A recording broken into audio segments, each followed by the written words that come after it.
The knowledge obtained through observations and experiments is known as science.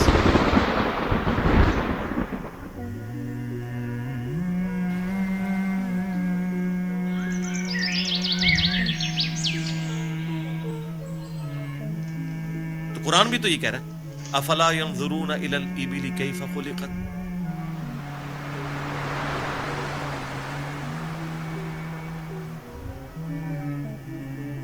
کیا تم نے observe نہیں کیا ہم نے اونٹ کو کیسا بنایا, بے شک پہاڑوں کو کیسی اٹھان دی,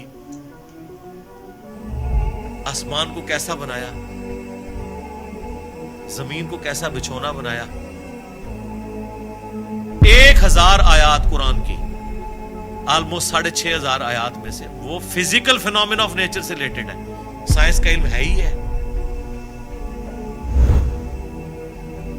تو یہ دنیا کا علم جو آپ کہہ رہے ہیں یہ دین ہی کا علم ہے, بالکل, یہ کوئی دنیا کا علم نہیں ہے. حضرت آدم علیہ السلام کو قرآن کہتا ہے کہ ہم نے چیزوں کے نام سکھا دیے تھے. یہ تو نہیں کہتا کہ بتا دیے تھے کہ اللہ تعالیٰ کے نام کے 3 دفعہ پڑھنے ہیں تو یہ ثواب ہوگا.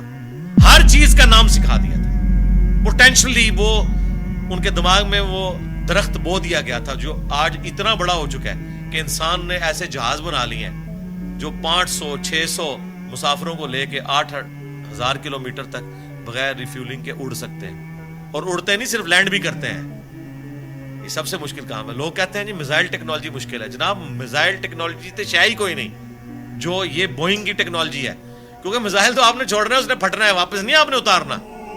لیکن اسپیس شٹل کو, بوئنگ جہاز کو اڑا کے آپ نے اتارنا بھی ہے, بندے بیچ میں بیٹھے ہوئے ہیں. یہ مشکل ٹیکنالوجی ہے تو کر کے دکھایا نا.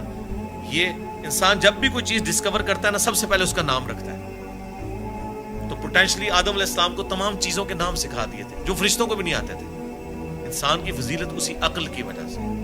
تو یہ کوئی دنیا کا علم نہیں ہے, یہ اللہ تعالیٰ کا فعل ہے. یہ کائنات ہے کہ نہیں؟ قرآن اللہ کا کلام ہے اور کائنات اللہ کا فعل ہے. اللہ نے بنائی ہے نا, کریٹر نے. اللہ کے فعل کا علم حاصل کرنا یہ دنیا داری کیسے ہو گئی؟ یہ دنیا داری اس صورت میں ہوگی جب اس کے بعد آپ خدا کو نہ پہچانے.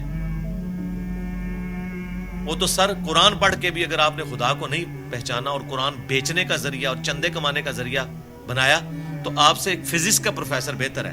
کم از کم اس نے خدا کی کتاب کو تو نہیں بیچا اپنے ذاتی فتووں کی خاطر. یہ تو بعد کے اعمال بتاتے ہیں کہ آپ اس میں سے نکال رہے ہیں.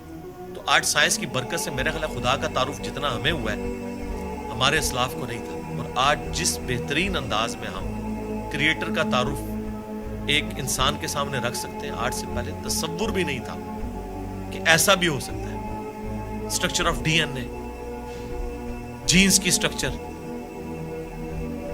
سرکار عقل دنگ رہ جاتی ہے.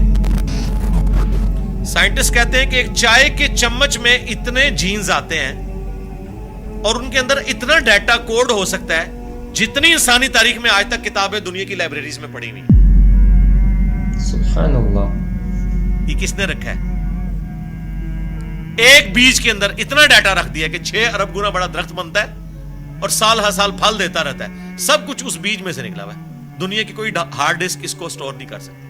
آج سے پہلے یہ تفصیلات ہمیں نہیں پتا تھی نا. ایک اجمالاً پتا تھا کہ انڈے میں سے چوزا نکل آتا ہے. سرکار یہ وہ ڈیٹیلز جو اب سائنس ہمیں بتا رہی ہے, آج سے پہلے کسی کو, یعنی ایمبریولوجی کی فیلڈ اور الیکٹرانک مائکروسکوپ جو 1980 میں آ کے آلموسٹ فائنل ہوئی ہے, اس سے پہلے کسی کو پتا تھا کہ ماں کے پیٹ میں بچے کی ڈیولپمنٹ کیسے ہوتی ہے؟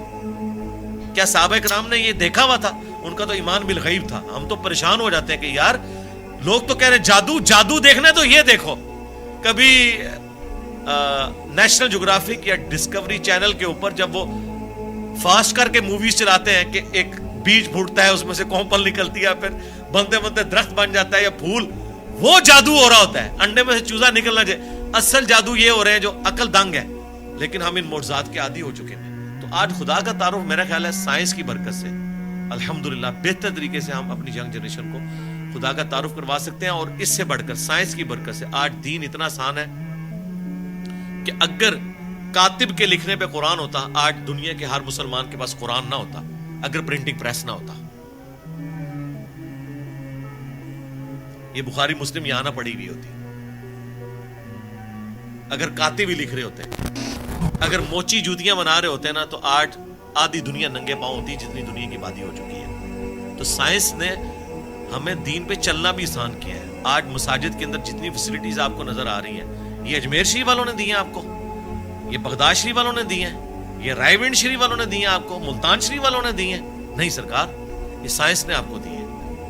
تو ہمیں تو سائنس کو گلے سے لگانا چاہیے تھا کہ اس نے ریلیجن پہ چلنا سا۔ یہ جو میں اور آپ بیٹھ کے بات کر رہے ہیں، آپ 1 روپیہ بھی خرچ نہیں کریں گے اور دنیا کے سارے بر اعظموں میں آپ کی ویڈیو پہنچ جائے گی۔ اگر آپ کو کوئی ٹی وی چینل انٹرنیشنل خریدنا پڑ جائے، آپ کی نسلیں بھی پیسہ جوڑیں تو نہیں خرید سکتی۔ یوٹیوب نے آپ کو فری دے دیا، الٹا آپ کو مونیٹائزیشن کے وہ پیسے بھی دیتا ہے اپلوڈ کرنے کے۔ سرکار، یہ سائنس کی برکت سے سب کچھ ہوا ہے، تو احسان فراموش نہ بنے، سائنس نے آپ کو بہت کچھ دیا ہے۔